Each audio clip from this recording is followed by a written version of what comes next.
I have with me Bold Like a Leopard. What's up, sir? Thank God, Happy New Year. Good to talk to you again.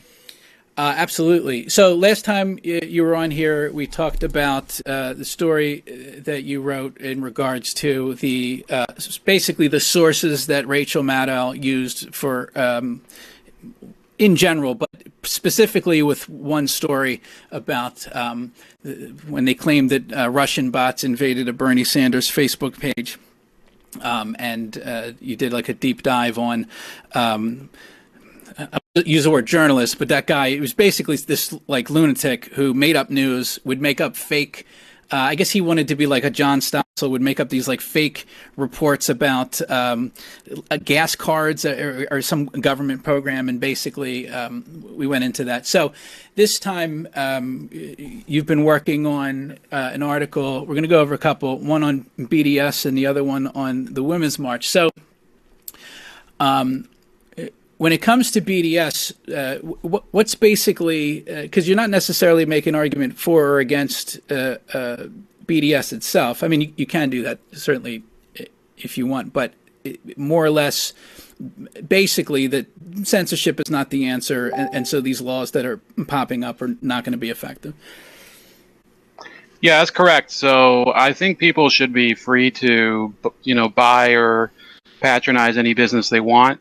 Now, the BDS movement, I wrote a second article. I don't think we'll get into it today. It's a little more into like the nuances of the movement itself. The BDS movement itself, if you look at some of the actions of its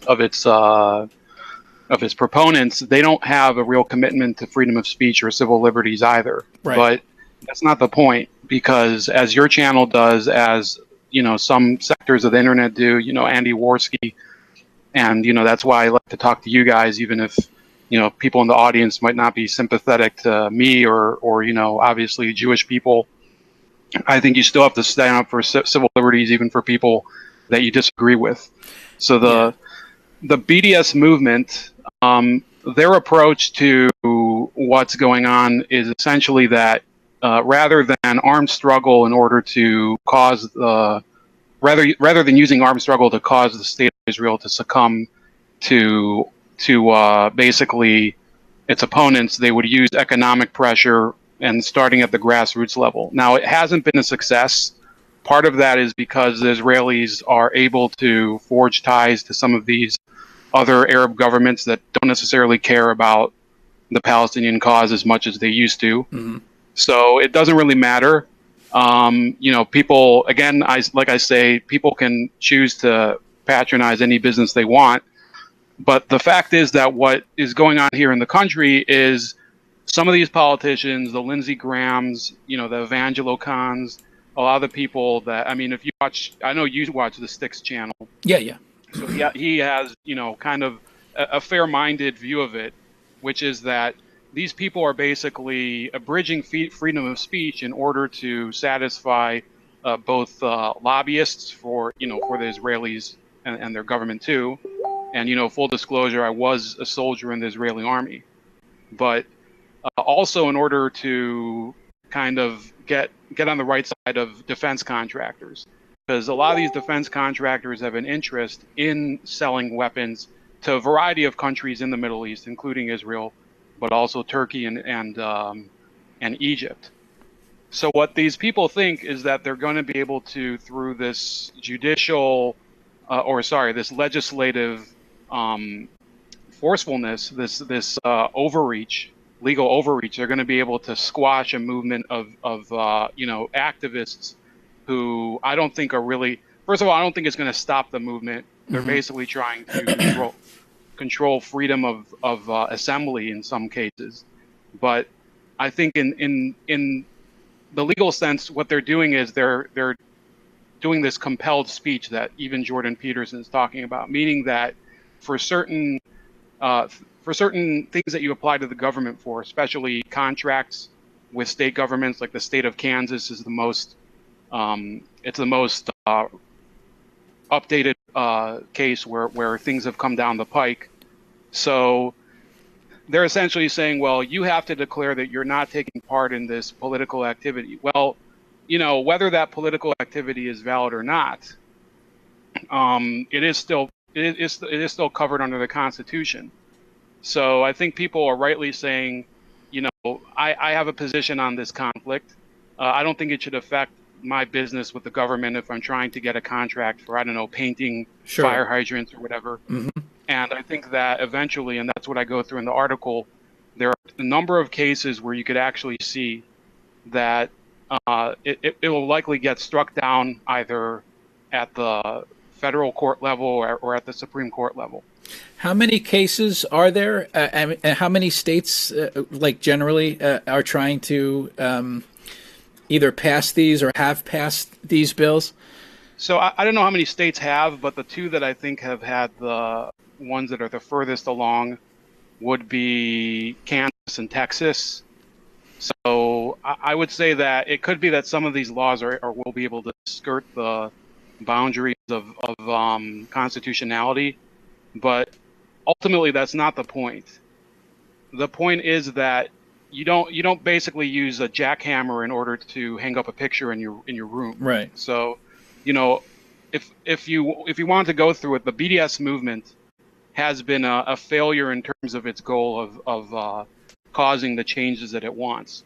A lot of the companies that it targets, whether it's SodaStream or Caterpillar tractors, they haven't really been affected by its activity. And some of them, there's even in my latest article, I go through a case where BDS actually admits that their boycott of Sabra hummus has actually no bearing on the Israeli-Palestinian conflict because Sabra hummus is actually headquartered in the U.S.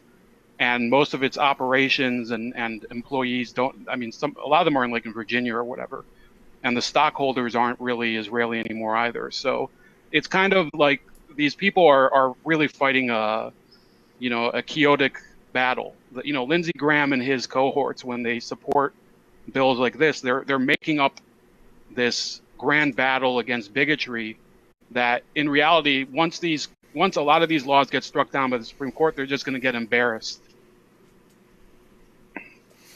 Interesting. So now the case in Texas, there was the story with the woman that she basically, from what I understand, was not had to sign some sort of document in order to keep her job. That would basically, I guess, if she was purchasing on behalf of the government, that she was not allowed to boycott. Is that the basic gist of it? And she refused to sign it, and then apparently that this is one of the cases that's being heard now.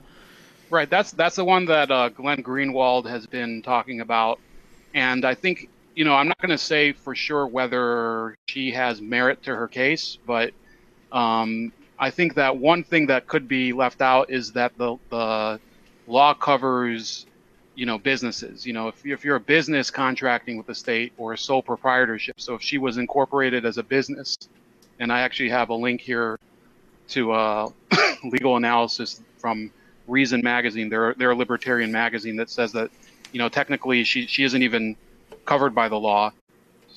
So if she's not covered by the law, it could be that her whole crusade, if you'll pardon the pun, is kind of pointless because she wouldn't actually be forced to sign this in order to or desist from her BDS activities because it doesn't cover individuals. So she would be signing it, but it wouldn't necessarily cover what she's doing. Yeah, I'll have to check this article out. So they're saying that she's basically like not telling the story straight when she made it seem like basically she had to sign a loyalty pledge. I mean, that's basically how they made it sound. But that doesn't ultimately mean that there aren't people trying to get away with censoring people ultimately or trying to control what their politics are. Now, do you think this is like a case where like the people that are pro BDS, not everyone, of course, but the basically the activists, that if they would do the same thing if they had the ability to make laws that would just go into the reverse, but still, censor people and force, I guess, a boycott of Israel? Do you think they would go along with that? This is just an issue of basically making sure nobody is able to encroach on our civil liberties. Yeah, this is. I think it's possible. it's very likely that it is true. You know, I can't say that some of these I can't put myself in their shoes and put a hypothetical there, but a lot of what they do in terms of their activism would suggest that they would behave in the same way as the people who go and, they deplatform people like Milo Yiannopoulos. They've done that at a lot of universities in California, especially UC Irvine, when Israeli speakers come to speak. Now, I think that there's a difference between some of their activism when they come out and, they'll put, their literature out there and have people read about their perspective on the conflict, which, of course, is their First Amendment right, as opposed to some of their actions, like when it is BDS activists who, they go to some of these events and they force basically these speakers to leave under armed security, things like that. It does happen. So I couldn't say for sure, but yeah, I mean, if their behavior without the help of legislators suggests anything, sure they would. Now, they do have a few legislators currently in Congress that would probably, right now they're opposing BDS laws, anti-BDS laws. Now, if there were enough of them, it could be conceivable that they would impose BDS policies, because BDS itself means boycott, divestment, and sanctions. So sanctions would mean that the U.S. would not only desist from giving foreign aid to Israel, which, by the way, I am against foreign aid to any country. Okay. Just putting it out there. Sure. Including Israel or the Philippines or Korea. But in any case, they would go beyond that. They would probably initiate sanctions against Israel, because that's part of their whole movement. It's boycott, divestment, and sanctions. All right, and so with the cases here, you have three here: Rumsfeld versus Fair. Are these all like? Are any of them settled, or these are still all being currently litigated? So Rumsfeld versus Fair would be, that's a very important case. So that one happened in the early 2000s. And basically, that's one of the ones cited by the article from Reason Magazine, which is that during the Iraq War, or actually, I think it was parallel to the Iraq War, Don't Ask, Don't Tell was still in action, and a number of law schools were saying, well, we don't want military recruiters to come here if they're going to discriminate against the gays. So essentially, they took this all the way to the Supreme Court, and the Defense Department did win by saying that, well, these law schools, they receive public funding. They receive funding from the Department of Education. So essentially, their boycott of our military recruiters is unconstitutional, and that was a virtually unanimous decision in the Supreme Court. I think the one person who didn't join in simply wasn't there.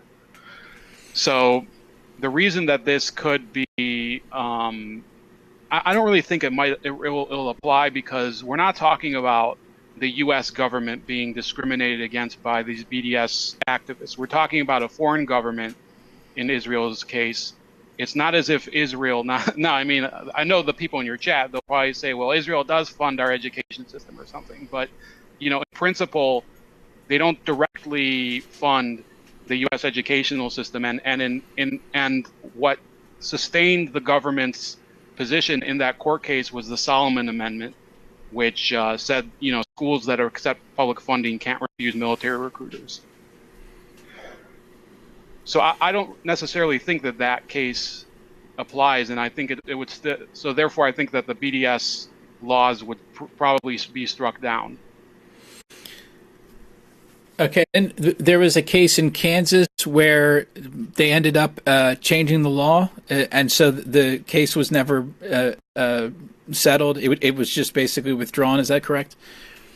Yes, there was a case where a Mennonite teacher. So there's a lot of churches in the U.S. People probably think Christian churches are against BDS because a lot of these evangelicals are pro-Israel, right? But there happen to be a lot of churches, especially the Presbyterian Church and I think the Lutheran Evangelical Church, the United Methodist Church. A lot of them are very sympathetic to BDS. I think a few of them have adopted BDS statutes.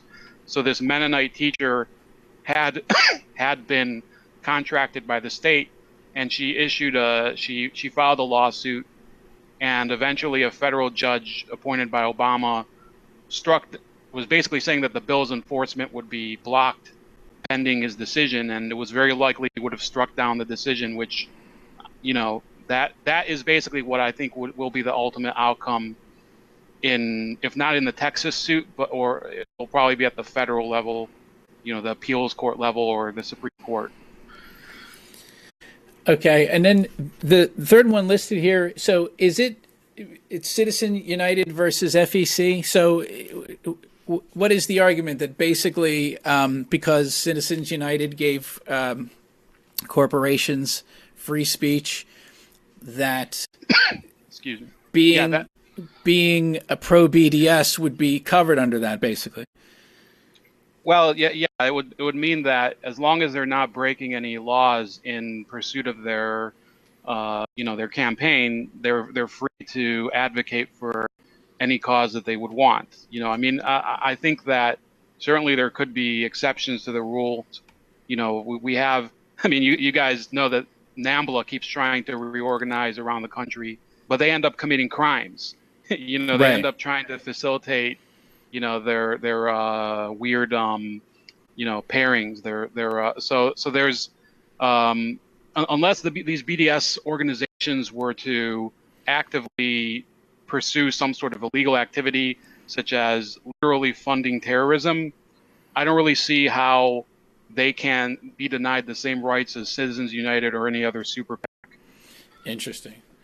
That's interesting. So it basically seems like the pro-BDS people are using the heckler's veto, and again, not all of them, but the activists are using that form of basically censorship, and the anti-BDS side has the ear in a lot of cases of the government, basically. Right. I would say that this is the battle between people who are connected to big government to people who are against people who are connected to big academia and maybe some people in the entertainment industry. Interesting. So I really to be honest with you, I'd be biased if I'd be lying if I wouldn't say that I think the BDS movement is a joke, and I think a lot of their, some of the viewpoints that they express are false. But I don't think that that's the issue here. I think just like you have people who can, they can promote, the cult that you were in, they have constitutional rights. There have been Supreme Court cases of it. I've argued a lot with Jewish activists who say, well, they should have banned Charlottesville. Well, there was a court case in 1977, the American Nazi Party versus Skokie. And it was like a 9-0 decision. And that included Thurgood Marshall, who was the first black justice of the Supreme Court. Even before there was Brandon Berger versus Ohio, when the Klan tried to march in Ohio. And he also sustained the Klan's right to march. So, there's really a time and a place for, combating what you perceive as bigotry. And I don't think that the legislature or the courts is the place.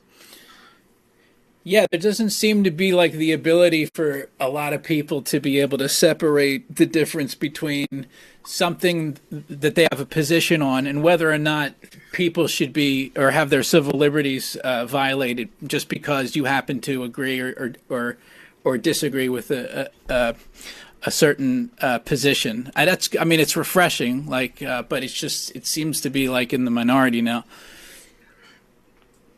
Yeah, I think I saw somebody in the chat asking, where is the ACLU on anti-BDS legislation? I think that they are fighting it, but if I'm not mistaken.